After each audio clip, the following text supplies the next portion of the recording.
आदरणीय अशोक गहलोत जी, श्री सचिन पायलट जी, रंधावा जी, गोविंद सिंह दोतासरा जी, श्री सीपी जोशी जी, श्रीमती ममता भूपेश जी, प्रसादी लाल मीना जी, मुरारी लाल मीना जी, धीरज गुजर जी, जुबैर खान जी, रामजी लाल औध जी, अमृता धवन जी, वीरेंद्र राठौर जी, सभी उपस्थित नेतागण, पार्टी के कार्यकर्तागण, मेरी प्यारी बहनें, मेरे प्यारे भाई, आज मेरे लिए ये बहुत गर्व की बात है कि मैं श्री मेहंदीपुर बालाजी महाराज, पपलाज माता, देवनारायण भगवान जी और मीन भगवान के आशीर्वाद से आपके बीच आई हूं। मुझे ये सुनकर बहुत खुशी हुई कि मेहंदीपुर बालाजी मंदिर यहाँ पास में है, तो यहाँ आते आते मैंने अशोक गहलोत जी से निवेदन किया कि अगर समय है तो हम लोग वहाँ जाएं। तो मैं बहुत खुशी से कहना चाहती हूँ कि पहली बार बहुत इच्छा रही थी मेरी बहुत सालों से कि मैं यहाँ आऊँ, और पहली बार मुझे मौका मिल रहा है। इस मीटिंग के बाद मैं वहाँ ज़रूर जाऊँगी। दौसा ने देश को पंडित नवल किशोर शर्मा जी और राजेश पायलट जी जैसे नेता दिए। आज इस धरती पर खड़े होकर उनको नमन करती हूँ। ठहरूं कि बोलूं? बोलती रहूं? रुक जाती।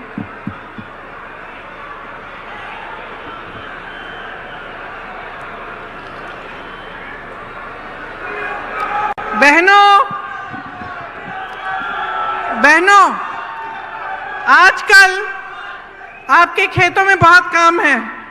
मैं जानती हूं कि आप दिन रात संघर्ष कर रही हैं, दिन रात मेहनत कर रही हैं, फिर भी आप यहां आई हैं, इसके लिए बहुत बहुत धन्यवाद।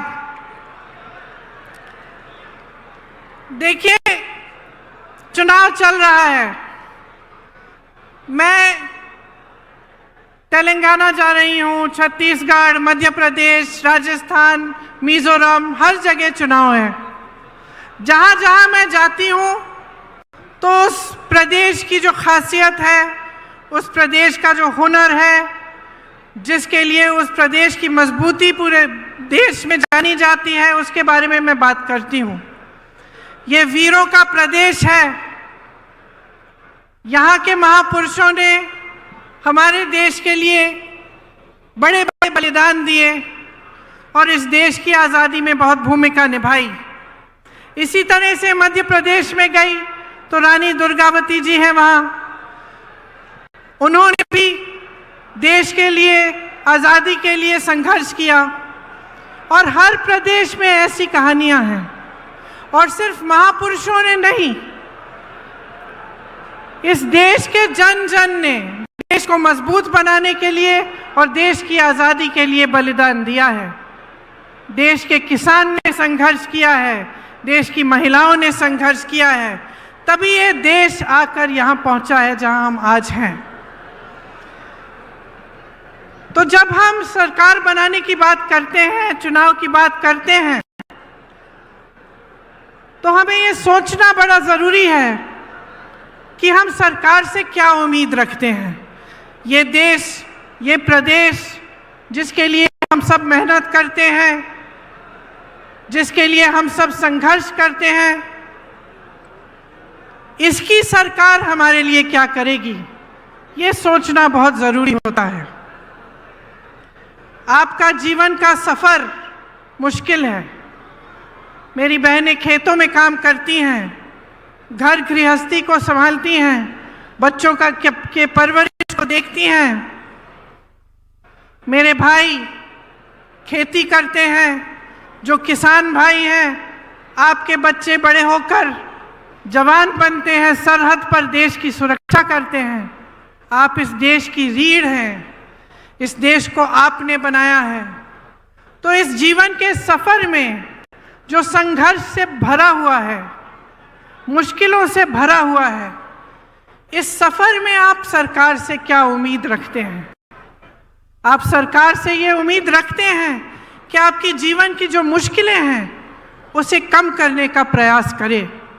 आप सरकार से ये उम्मीद रखते हैं कि आपके जीवन संघर्ष में आपका साथ दे।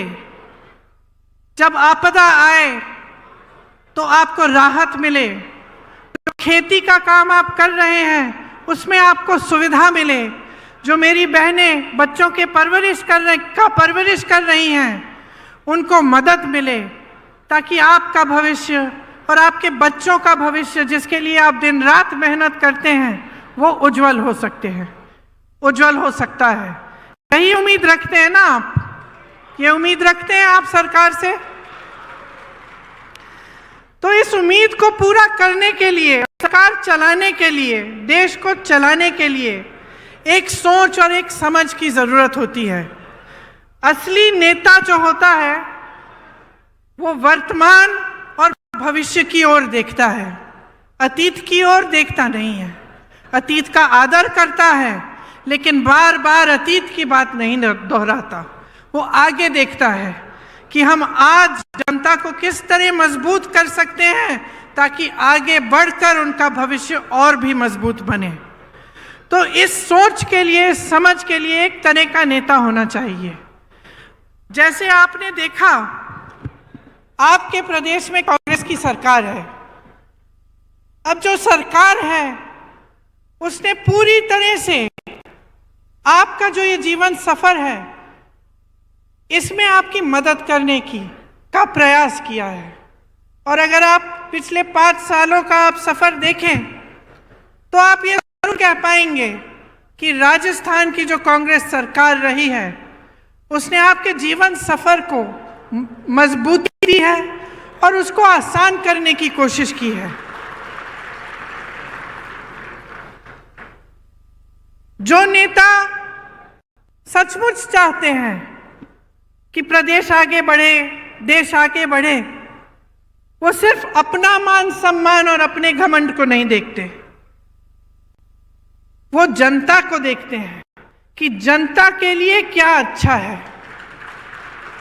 बड़ी बड़ी इमारतें बनाना, 20,000 करोड़ का नया संसद बनाना, 27,000 करोड़ के कॉन्फ्रेंस हॉल बनाने, 16,000 करोड़ के हवाई जहाज खरीदने अपने लिए, ये एक तरह के नेता करते हैं।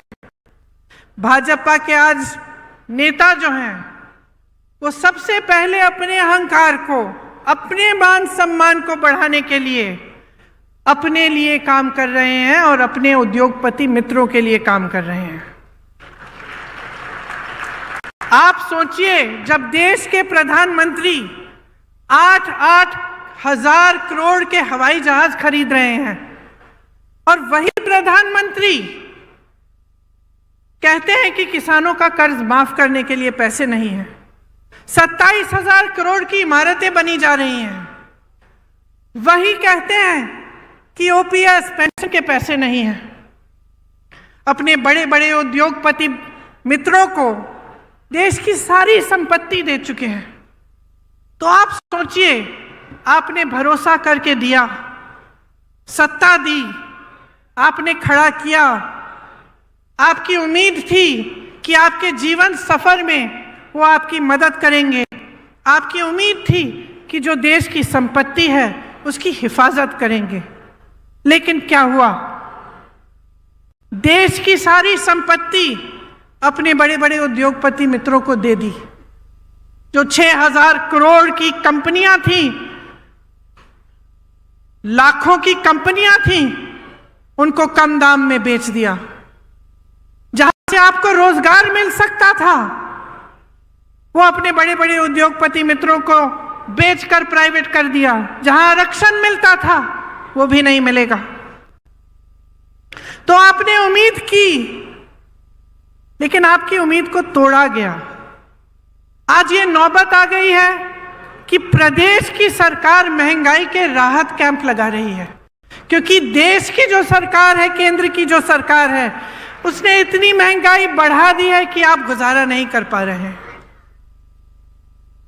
तो ये जो नजरिया है इन नेताओं का, जो भाजपा का नजरिया है, उसको आपको समझना पड़ेगा, क्योंकि जब जब चुनाव आता है तो धर्म और जाति की बात करते हैं। धर्म और जाति की ऐसी बात होती है जो आपके दिल में, आपके जज्बातों से जुड़ी होती है।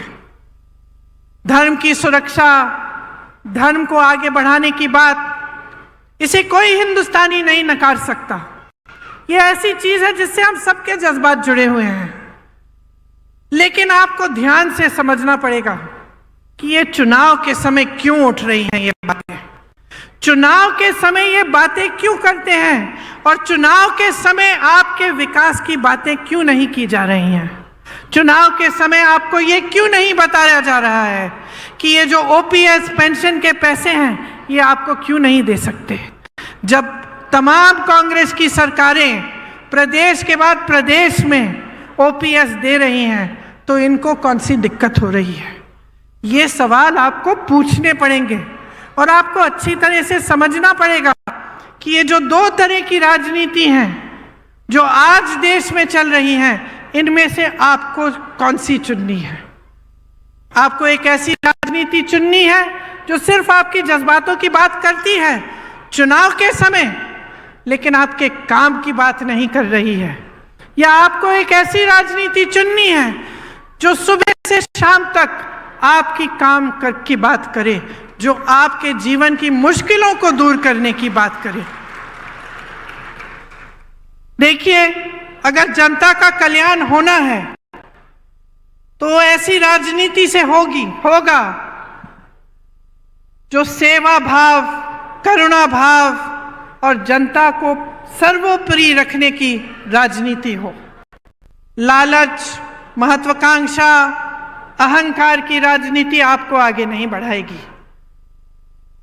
इसीलिए जब हमारे प्रधानमंत्री जी यहाँ आकर दुनिया भर की बातें करते हैं, बहुत नकारात्मक बातें भी करते हैं, तो हमें सोचना चाहिए कि ये हमारे लिए सकारात्मक बात क्यों नहीं कर रहे हैं। आपने तो देखा ही होगा, मैंने टीवी पे देखा, पता नहीं सच है कि नहीं, देवनारायण जी के मंदिर में शायद गए थे कुछ समय पहले और एक लिफाफा डाला है।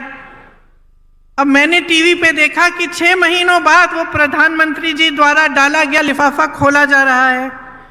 जनता सोच रही है कि भगवान जाने क्या होगा इस लिफाफे में। देश के इतने बड़े नेता प्रधानमंत्री जी आए थे, वो लिफाफा डाल के गए हैं।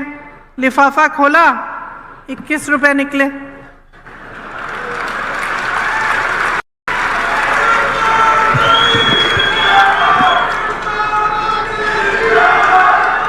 अब आप मुझे बताइए कि एक तरह से यही हो रहा है देश में।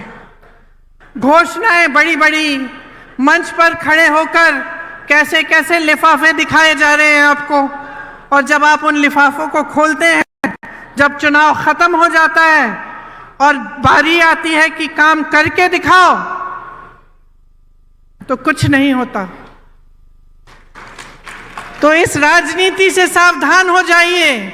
ये ईआरसीपी का जो जुमला है जो आपको दिया गया, यही चीज थी। ये सिर्फ एक नहर की परियोजना नहीं थी ये, बल्कि दौसा और आसपास के 12 जिलों के लिए जीवनदायिनी गंगा के समान है। भाजपा के नेता और प्रधानमंत्री जी से सिर्फ जुमलेबाजी होती है इस पर। पहले आए थे तो कहा था ईआरसीपी को राष्ट्रीय परियोजना का दर्जा दिया जाएगा। दिया क्या? दिया? आप आज तक ईआरसीपी के पानी का इंतजार कर रहे हैं कि नहीं? कर रहे हैं ना। अब मैं आपसे एक दूसरी तरह की राजनीति की बात कर रही थी। जिसका नजरिया आगे भविष्य के लिए सोचने का नजरिया होता है। तो आप सोचिए, पंडित जवाहरलाल नेहरू जी ने ऐसी जाल बिछाई थी पूरे देश में परियोजनाओं की, भाखड़ा नंगल डैम, रिहांद बांध, हीराकुंड, ब्यास, चंबल, गंडक, कोसी, रामगंगा पर देश के 60 से अधिक बड़े बांध की परियोजनाएं बनाई। इंदिरा गांधी नहर सबसे बड़ी नहर जो है, और सैकड़ों छोटी छोटी सिंचाई और जलापूर्ति की परियोजनाएं बनाई गई। उनके बाद इंदिरा जी आई, उन्होंने ये काम आगे बढ़ाया, शास्त्री जी आए, ये काम आगे बढ़ाया। तो जब राजनीति की सोच होती है कि आप भविष्य के लिए काम किया जाएगा, देश के लिए किया जाएगा, तो ऐसे काम होते हैं। खोखली घोषणाएं नहीं होती हैं जिनको पूरा करने का कोई इरादा ही नहीं होता। तो सतर्क किसको रहना पड़ेगा बहनों, बताओ? आपको सतर्क रहना पड़ेगा। आप इतनी मेहनत करती हैं अपने बच्चों को बड़ा करने के लिए, तो इसलिए तो नहीं करती ना कि जितनी भी देश की संपत्ति है जो आपके बच्चों और उनके भविष्य को मजबूत बनाने में जानी चाहिए, वो ये लोग गवा रहे हैं। अब आप बेरोजगारी को देखिए, 45 साल में सबसे अधिक बेरोजगारी आज है। और बेरोजगारी है, फिर भी किस तरह की स्कीम ला रही है ये सरकार। आप पुलिस में हैं, मेरी बातों को सुन रहे हैं, आपकी तरह तमाम नौजवान परिश्रम करते हैं कि वो सेना में भर्ती होंगे। मैंने खुद अपनी आंखों से देखा है। उत्तर प्रदेश में एक बार मैं सुबह 4 बजे गिरफ्तार हो गई थी। उससे पहले जब पुलिस हमको ढूंढ रही थी, हम एक गांव के पास रुके, शायद 3:30 बजे होंगे सुबह के, और मैंने देखा बहुत सारे लड़के 3:30 बजे सुबह सड़क पर आ गए हैं। तो मैंने अपने साथियों से पूछा कि भाई इतनी सुबह सुबह क्या कर रहे हैं ये बच्चे यहाँ? सब दौड़ लगा रहे थे, सब मेहनत कर रहे थे कि जब सेना में भर्ती का समय आएगा तो हम भर्ती हो जाएंगे, हम अपने परिवारों के लिए कमाएंगे, हम अपना भविष्य मजबूत बनाएंगे। ये इसलिए तो नहीं मेहनत कर रहे कि 4 साल बाद वापस भेजा जाएगा इनको घर। देश के लिए बलिदान देने के लिए तैयार, सरहद पे खड़े होकर होने के लिए तैयार, वहां की बर्फीली चोटियों पर हमारी रक्षा करने के लिए तैयार। और आपने अग्निवीर जैसे स्कीम निकाल ली, जिसके जरिए 4 साल बाद ये बच्चे जिन्होंने इतनी मेहनत की, जो इतनी इच्छा से देश के लिए तैनात होने के लिए तैयार हैं, उनका भविष्य ही आप खत्म कर लिया। इस तरह की स्कीम लाएगी क्या सरकार? जहां जहां आज मैं जाती हूं, नौजवान मिलते हैं, कहते हैं हमें जाना ही नहीं है, अब हम तो कोशिश भी नहीं करेंगे। इस साल शायद सबसे कम एप्लीकेशन गए होंगे, क्योंकि कोई मेहनत नहीं करना चाहता इतना कि 4 सालों में आपको घर जाके वापस गांव आना पड़ेगा। जब हम नौकरी के लिए इच्छा करते हैं, कोशिश करते हैं, तो सबसे बड़ी चीज क्या होती है कि हमें सुरक्षा मिलेगी, हम कमाएंगे, अपने माँ बाप की देखभाल करेंगे, अपने परिवारों को मजबूत बनाएंगे और जीवन भर हमें कुछ मिलता रहेगा। तो इसी तरह से पेंशन की बात है, जब सरकारी नौकरी के लिए जाते हैं लोग, तो एक बड़ी चीज होती है कि पेंशन मिलेगा, कि नौकरी 20 साल की नौकरी करने के बाद जब रिटायर होंगे तो कोई तो होगा हमें पूछने वाला, सरकार से हमें कुछ मिलता रहेगा। वो भी खत्म हो गया। तो आप बताइए, भयानक बेरोजगारी है। जहां जहां से रोजगार बन सकता था उसको तो आपने गवा दिया। बड़े बड़े PSU थे, BHEL जैसे, सब अपने उद्योगपति मित्रों को दे दिए। जो किसान थे, हैं, खेती करते, एक जमाने में खेती से रोजगार बनते थे, गांव में रोजगार बनते थे मनरेगा के द्वारा। मनरेगा को भी इन लोगों ने कम कर दिया। ऊपर से नए रोजगार नहीं बन रहे हैं। जो छोटी दुकानें थी, जो छोटे कारोबार थे, छोटे बिजनेस थे, वो भी नौकरी देने के काम करते थे, उनको भी आपने खत्म करने के कगार पे डाक कर दिया है। आपने GST थोपी, इन पे नोटबंदी थोपी, छोटे दुकानदार जीएसटी में उलझ गए एकदम। तो जहां से रोजगार बनने थे, वो सारी जो जितनी भी जगह थी जहां से रोजगार बन सकते थे, उनको आपने खत्म कर दिया। महंगाई आपने ऐसे बढ़ा दी कि मेरी बहनें दुकान जाती हैं कुछ खरीदने के लिए, खाली हाथ वापस आती होंगी, क्योंकि कुछ मिलता नहीं है, कुछ खरीद नहीं पाती है। इतना संघर्ष कर रही है, बच्चों की फीस भरनी होती है, छत में से पानी टपक रहा है उसकी मरम्मत करनी है, या फिर कोई बीमार पड़ता है उसका इलाज करना है। तो टेंशन ही टेंशन होता है कि किस तरह से हम ये कर पाएंगे, क्योंकि कहीं से कमाई नहीं हो रही है। तो अगर ये परिस्थितियां हैं पूरे देश में, और हम प्रदेश की सरकार के द्वारा पूरी कोशिश कर रहे हैं कि इन परिस्थितियों से आपको निकाल पाएं, कि हम आपकी मदद कर पाएं, और अशोक गहलोत जी की सरकार है जिसमें तमाम ऐसी स्कीमें आई हैं जिससे आपकी सहायता होती है और आपको इन संघर्षों का सामना करने की मजबूती मिलती है। जैसे यहाँ पे जो बिजली आपको मिलती है, वो दूसरे प्रदेशों में ऐसे नहीं है। आपने सुना होगा कि प्रधानमंत्री के बड़े उद्योगपति मित्र हैं, अभी हाल ही में ये बात बाहर आई कि इंडोनेशिया से कोयला खरीद के यहाँ लाते हैं, और लाते लाते उसका दाम दुगना बढ़ा देते हैं। तो जो बिजली की बिल आपकी चढ़ती चली जा रही है, वो सारे इन उद्योगपतियों के जेब में जा रहे हैं पैसे। और सरकार को रोकना चाहिए, सरकार को रास्ता दिखाना चाहिए, लेकिन सरकार और इनको मजबूत करने का काम कर रही है और आपके जेब से पैसों को निकाल कर अपने बड़े बड़े उद्योगपति मित्रों को दे रही है।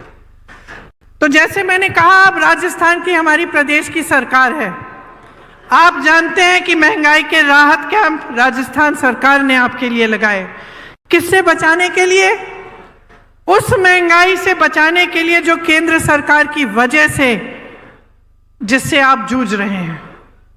आप जानते हैं कि राजस्थान प्रदेश में, आपके प्रदेश में जो स्वास्थ्य की योजना है, जो स्वास्थ्य के लिए बीमा आपको 25 लाख का जो मुफ्त का इलाज मिल रहा है, ये किसी और प्रदेश में आज तक नहीं है। पहला प्रदेश है। शायद अभी अभी छत्तीसगढ़ में भी कुछ समय पहले शुरू किया गया है, वो भी कांग्रेस की सरकार है। ग्रामीण क्षेत्रों के लिए 1000 इंदिरा रसोई बनाई गई हैं। ये भी राजस्थान सरकार का काम है। इसमें आपको 8 रुपए पे भरपेट भोजन मिल रहा है। गैस सिलेंडर की जो सब्सिडी है, इसके तहत आपको 500 रुपए में सिलेंडर मिल रहा है, जब भारत सरकार ने इसको 1100 से 1200 रुपए का किया था।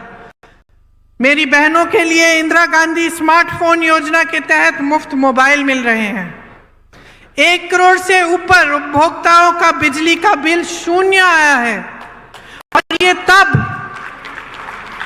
जब मैंने आपको समझाया कि किस तरह से केंद्र की सरकार उन उद्योगपतियों को आगे बढ़ा रही है जो आपके जेब से बिजली का पैसा छीन रहे हैं। राजस्थान में आज मिनिमम इनकम गारंटी एक्ट लागू है।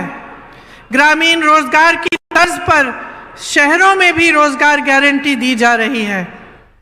5 लाख गिग वर्कर्स को कानूनी सुरक्षा दी है। इनको कोई नहीं पूछता, बहनों और भाइयों।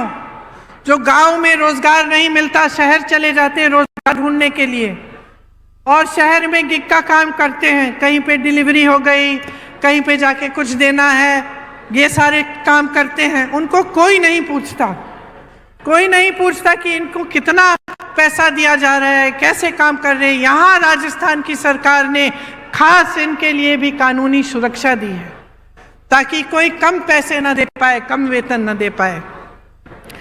309 नए कॉलेज बने हैं। मैं कल परसों तेलंगाना में थी, एक सरकारी यूनिवर्सिटी नहीं बनी वहां 5 सालों में। यहाँ 309 नए कॉलेज, 9 नई सरकारी यूनिवर्सिटी खोली गई हैं। क्यों? क्योंकि यहाँ कांग्रेस की सरकार है। जहां दूसरी सरकारें हैं, आपको मालूम है उस प्रदेश में क्या हो रहा है? एक भी सरकारी यूनिवर्सिटी नहीं खोली है, लेकिन प्राइवेट यूनिवर्सिटियां खूब खोली हैं, ताकि जनता को फीस की मार पड़े। और उनको मजबूरन प्राइवेट में जाना पड़े। हर जिले में यहाँ पर अस्पताल और नर्सिंग होम खोले गए हैं। सरकारी नौकरियों में ठेका की प्रथा खत्म हो गई है। 21 लाख किसानों को 14,000 करोड़ कर्ज माफ किए और अन्नपूर्णा फूड पैकेट के माध्यम से आपको गेहूं, दाल, चीनी, तेल, नमक और मसाले मिलते हैं। लेकिन बहनों और भाइयों, ये सब काम भाजपा को पच नहीं रहे हैं, क्योंकि जब हम अपने प्रदेशों में जहां कांग्रेस की सरकार है इस तरह का काम करके दिखाते हैं, तब उन पर मजबूरी होती है कि वो भी अपने प्रदेशों में करें और वो भी ऐसी घोषणाएं करें, और वो ऐसा नहीं करना चाहते।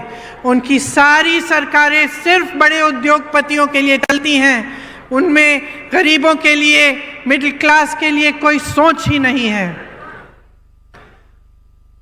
उनसे पूछिए, प्रधानमंत्री जी जब यहां आते हैं उनसे पूछिए, वो ये कहते हैं कि आप मेरे नाम पर, मोदी जी के नाम पर आप वोट डालिए। पूछिए, क्या प्रधानमंत्री पद छोड़कर यहां आकर मुख्यमंत्री बनने वाले हैं? क्या उनको अपनी पूरी पार्टी में कोई चेहरा नहीं मिल रहा? पूछिए ना उनसे।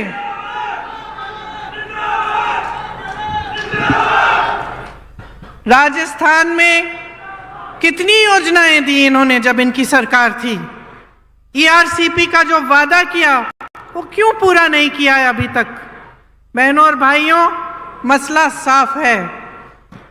मोदी जी का ध्यान, भाजपा का ध्यान आपकी भलाई पे नहीं है। किस तरह से सत्ता में रहना है, किस तरह से अपने आप को मजबूत करना है, यही है उनका एकमात्र लक्ष्य और इसी पर उनका ध्यान है। इनकी नीति बन गई है, आप पिछले 10 सालों में देखिए, नीति बन गई है गरीबों से खींचना और बड़े बड़े उद्योगपतियों को सींचना।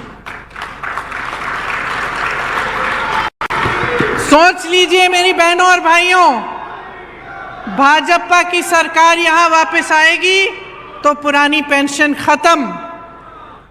भाजपा की सरकार वापस आएगी तो सोचिए गैस सिलेंडर का क्या होगा। सोचिए कि आपको जितनी भी राहत मिल रही है उसका क्या होगा। सोचिए क्या आपका मुफ्त में 25 लाख का इलाज हो पाएगा कि नहीं, क्योंकि आपने अनुभव किया है। मैं नहीं कहती हूं कि मेरे कहने पर वोट दीजिए, अपने अनुभव पर दीजिए। आप खुद देखिए कि इस सरकार ने आपके लिए क्या किया। भाजपा आपके बारे में नहीं सोच रही है, वहां स्वार्थ हावी है।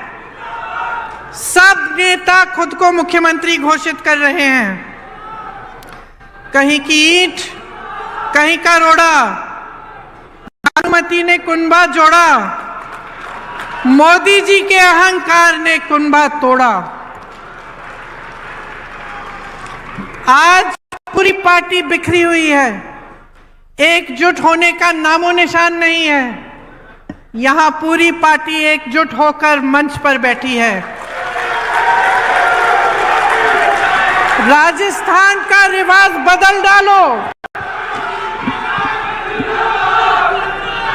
राजस्थान का रिवाज बदल डालो। इस बार दोबारा कांग्रेस को लाओ।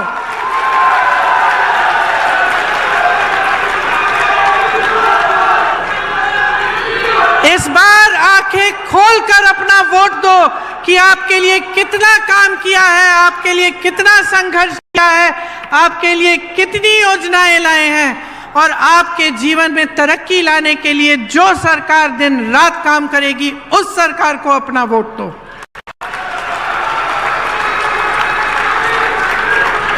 एक तरफ गहलोत जी का अनुभव है,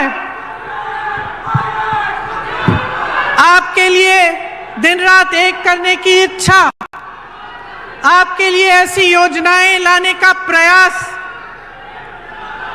जिससे आपका जीवन सफर सुनहरा हो।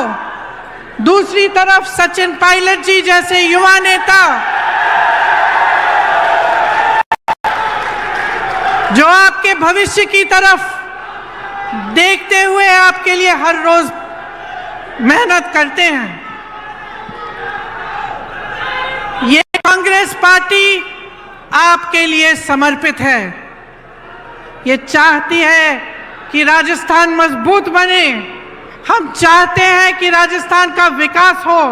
हम चाहते हैं कि राजस्थान में फिर से 5 सालों के लिए एक ऐसी सरकार बने जो आपकी सरकार हो। इस प्रयास में, इस कोशिश में आप हमारा समर्थन देंगे, आप हमारी सहायता करेंगे तो आप ही का भविष्य उज्जवल होगा। इसलिए आज यहाँ खड़े होकर मैं आपको धन्यवाद देना चाहती हूँ कि आपने बहुत ध्यान से मेरी बातों को सुना और मैं आशा रखती हूँ कि वोट देने के दिन भी आप इन बातों को याद रखेंगे और हमारे हाथ मजबूत करेंगे, कांग्रेस पार्टी की सरकार दोबारा बनाएंगे। जय हिंद, जय हिंद, जय हिंद। बहुत बहुत धन्यवाद प्रियंका जी। प्रियंका जी यहाँ से मेहंदीपुर बालाजी मंदिर जाएंगी।